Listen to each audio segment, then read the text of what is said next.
to bring this up with a sly grin. No, I want to. You know me. I always like to. You can only have the pulse of the fans. Keep it real. If you take the pulse of the fans. Mm-hmm. And Wiggins has been playing well, and now you got to figure out Kuminga, and Podziemski's helped him off the bench. And man, when Draymond's locked in defensively, he still has it. And Chris Paul, Klay Thompson, go down the list. But aren't we? But is anybody else worried? Just be careful about since the All-Star break, Steph Curry, and the All-Star break was what? Mid-February, so that's 6-7 weeks ago. Yeah. So we're coming up on 2 months. Since the All-Star break, Steph Curry is shooting 40% from the field and 35% from three-point range, and his average is down to 21 a game. So that's been going on for 6 or 7 weeks now. And I'm just wondering if you're a Warrior fan, we've seen him not a roller coaster, but he's got some highs and then some lows. And there have been times when we have seen him fatigued during stretches of a season, and something usually happens where he gets his second wind. Mm-hmm. He's 36 now, and he's just not shooting the ball well and hasn't been for 6 or 7 weeks. Is anybody worried about his level of play as we ramp up and play 7 important games to end the season, maybe 1 or 2 play-in games, and then a series? Because on the one hand, it was super encouraging last night for the Warriors to beat the Mavericks when Steph and Klay went 10 for 32. But the flip side of that is, well, if Steph keeps shooting 40%, they ain't going anywhere. Where do you kind of come down on that, and how seriously are you taking this 6 or 7 week dip in his shooting and energy level? And I'll throw the number out at 888-957-9570. I think I believe there's something to it, Evan, and I believe that's why it's imperative that they really be careful with his minutes.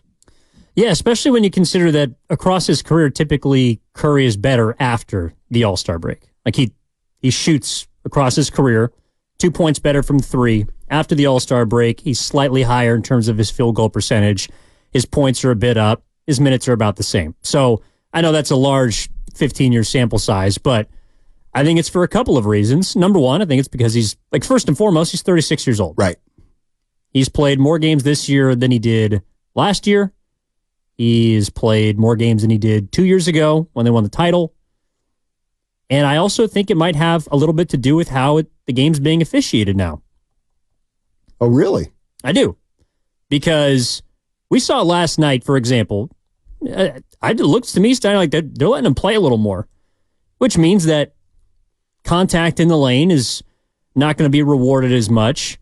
It also means out on the perimeter, you can get a little bit more physical, and Curry's not as quick as he used to be.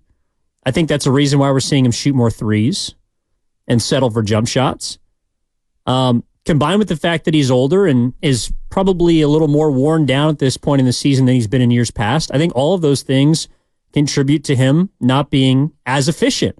Now, the good part is during those 17 games, they're 11-6. But overall, and if you're thinking about beyond just these final 7 games, you do need Curry to be Curry. Right. I mean, they're not going anywhere regardless. You're not beating, if you get into the playoffs, you're not beating a number 1 or 2 seed unless Steph plays better than he has since the All-Star break. Like across 7 games, too. Yes, exactly. Like you're going to need him to be the best version of himself, whatever that is now, for 4 games. Right. I mean, maybe you don't need him to play and score 40 every single night, but you might need it 4 times. No, seriously. No, like they're a 500 team this year, I think, or about 500 when he scores less than 30 points. So they still go as Steph goes, and we've seen it less frequently. But I think it's because he's tired or more tired at the end of games and at the end of the season. Yeah. A couple thoughts from the Xfinity mobile text line. 408 says, I'm a little behind on the app, but yes, Steph honestly looks like he could use the offseason right now. Well, he's got the most important games to play, but you know what? It does. I'll admit it. I'm thinking a little bit about I'm not saying we need to have a conversation about it, but he's going to the Olympics. You know what I mean? I mean, he's playing in the Olympics this summer. Oh, you're saying that he's not going to have a full offseason? Yes, that's exactly what I'm saying. And well, maybe they'll use him like Larry Bird on the Dream Team. They'll just kind of be on the squad. You're right. I mean, and maybe I'm just looking for something, but 415 on the Xfinity mobile text line. I'm more worried about Curry's turnovers than his shooting. And then the 650 says, LOL, way more things factor into him shooting more jump shots than his quickness. Come on, man. He's talking to me. I'm curious what he thinks those are. Like the other factors of him taking more three-pointers in relation to field goal attempts than he ever has before. That's age. That's what I'm saying. That is absolute positive age. It is. It gets harder and harder and harder to aggressively drive to the basket for a quarter, for a game, for a week, for a month, for a season when you get a little bit older. I'll bet you, yeah, to me it totally makes sense that Steph's, what's the percentage of, this is incredible, the percentage of his shots now that are three-point shots. It's 60% of his shots. So, I mean, he still is going to be the greatest shooter of all time. There's no doubt about that. But, here's the one thing I was thinking of. And I kind of wish Goo was here because he's kind of fought me on this one. I'll do my best. When I said I thought the Warriors they just wore down against the Lakers. They just didn't have anything left.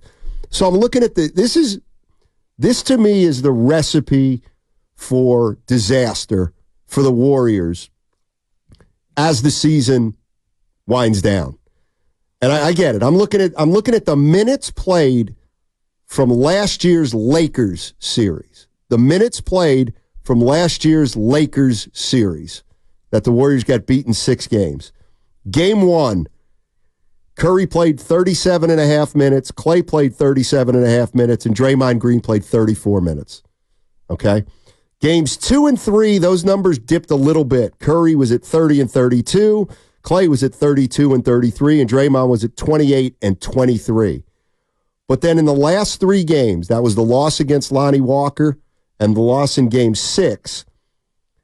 In Game 5, Steph played 42 minutes, Clay played 41, Green played 37. In Game 5, and I know these are just numbers, but 39 for Curry, 37 for Clay. And then in Game 6, 39 for Curry, 38 for Klay Thompson. To me, we have enough evidence that you cannot win a series, or I'll just be safe. You're not going to win multiple series with those 3 players playing as many minutes as they did last year. And my biggest concern is that, I'll tell you what my biggest concern would be. That Kuminga starts coming off the bench and playing 20 minutes a night, and Chris Paul starts coming off the bench and playing 25 minutes a night. Some of it was Steph. And we get back into an old habit of relying too much on Steph, Clay, and Draymond Green. That would be the one thing that if I were a Warrior fan, I wouldn't want to see us go down kind of the same way as we did last year. I would rather have their minutes go down and have the young guys play. And if you lose, you lose. And you can't tell me they win just because the Big Three's minutes were higher, when the fact of the matter is last year they couldn't win when their minutes were higher. That's the one trap I hope Steve Kerr doesn't fall into. Now, maybe in the playoffs, it's, you get a desperation game here or there, all bets are off. But maybe I'm harping on this too much, but You're not going to win a 7-game series with Steph, Dre, and Clay playing 36 to 38 minutes a night. But not a 7-game series. I don't think they will. So I don't either. The one game that we've kind of seen a glimpse at, a shortened rotation in which the big three have had to play heavy minutes, but it's been a close game. It's been competitive. That a simulated play-in game was the last time they played the Lakers. They won 128-121. Close game down the stretch. Curry played 34 minutes. I know that might sound like a lot compared to what he plays, but that's not 39. That's not 38. Draymond played 34. Clay, he was coming off the bench, but he played 30. I don't think that even if the rotation shortens in a play-in scenario or in a game they need to get, I don't know, let's say, God forbid, but they lose the next couple games, they got to bounce back, they got to fight. Kerr decides they need to win these games. I don't think that an 8 or 9 man or 8.5 rotation demands Curry, Dre, and Clay to all play north of 35 minutes. Right. That's where you have Kuminga. That's where you have Wiggins. That's where, in that game, Trace Jackson-Davis gave you 20 off the bench. Chris Paul gives you 20 minutes. Even if the rotation shrinks, which I think it naturally will, if they play the Lakers in an elimination scenario, in a play-in tournament, whether it's here or on the road, I think we're probably only going to see 8 or 9 guys. All right. That doesn't mean that Curry's got to play 40 minutes, unless, of course, it goes to overtime or something like that happens. Yeah. No, I'm kind of with you. Like, they are still very dependent on those players, but I think Kerr understands that to get the best, to extract the most efficient version of those players, that he can't ride them like he even did last year. But that's where, and maybe last night is there's something to take away from it. Like, that's where you might need to ride Wiggins, because that is a player you can play him heavy minutes. If Kuminga comes back on Thursday and it looks like the knee tendonitis is behind him, you can play him 35 minutes. You can play those guys 40 minutes. Trace Jackson-Davis is fresh. Brandon Podziemski's got young legs. You can play those players more to take some of the plate off the big three. And look, again, since the All-Star break, Steph's shooting 40% from the field and 35% essentially from three-point range. And here's the context I want to put this in. Because we all know there's the immediate, and that's 7 games left, and then there's the offseason. But the one thing that's hit me this year is that my opinions on a lot of different things have changed. Whether it's Draymond Green or whether it's Podziemski or so. Let me ask you this, Evan. What if? Because a lot of this is what if. What if Steph Curry finishes this season in a similar fashion to how he's played since the All-Star break? In other words, the end of the season for Steph looks exactly like the last 7 weeks. Sure.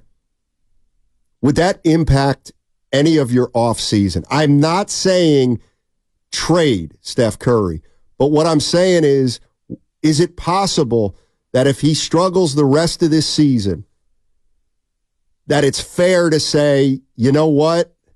Maybe we can't count on Steph to average 28 a game for 75 games, shoot 48% from the field, 43% from three-point range, and do everything that he's done in the past. And if that's the case, then does that impact your strategy at all? Yeah, but I think you guys were talking about this yesterday, and I think it's a question of, okay, how much has Steph fallen off a little bit? How much is it on the rest of the roster? I think Steph Curry can still take over parts of games. No doubt. And you want to make sure, the goal to make sure that happens is to keep him fresh. Now, they've had to rely so much on him because of either injuries or suspensions or lack of productivity or inconsistency that there's been too much put on his shoulder, even more so this season than I would say last season, because no matter what you thought about Jordan Poole, he still played 82 games and was a scoring option for you. They don't have a consistent second threat. Even when Kuminga was giving you stuff, 20 points, I think with Curry, you got to figure out how to load manage him more than ever. Like that, and that's what's only fair to him in my mind, because I still think, like you were talking about, is he top 10? Yeah, like he might not be a top 10 player for 82 games, but he could be a top 10 player for a 20-game postseason run. Right. Which is what is demanded of you to win the finals. And that's my point. That's my point. Why did the Warriors win it 2 years ago? To me, the number one reason was because when Steph Curry played his first playoff game, he was completely fresh. He had missed a month of the season right before the postseason.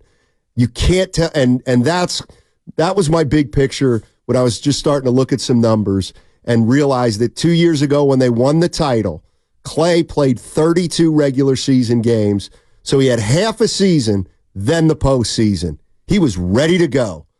Draymond Green missed 2 months, January and February, or February and March.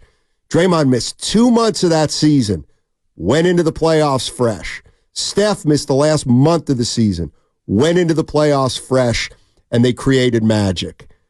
Is it realistic to think 2 years later they can do that with what looks like, Steph kind of wearing down a little bit? This is a great point, and I'll spin it positive from the 408 on the Xfinity Mobile text line.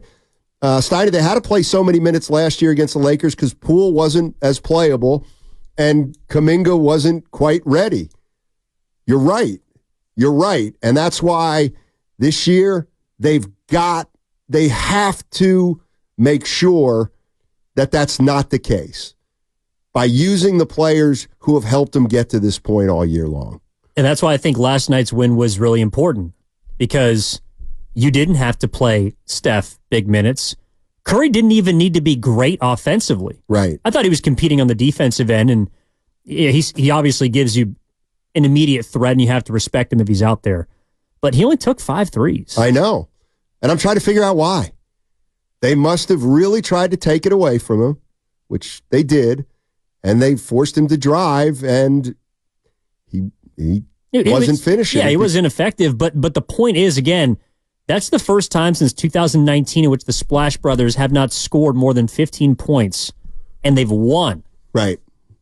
That, to me, needs to be more of the blueprint for the regular season moving forward. If you don't get production from Curry and Klay in a postseason series, you're dead in the water anyways. Right. But to get to that point, to get to the point where you don't have to play 2 elimination games, or to get to the point where you maybe could have a first-round home series, like, you got to win regular season games. Exactly. And because of all the different things that have been, going on the last 2 years, whether it's on or off the court, they haven't put themselves in a position to where Curry could take a little time off, whether it's in a game or on a back-to-back. I mean, Curry in 2019 played like 55 games.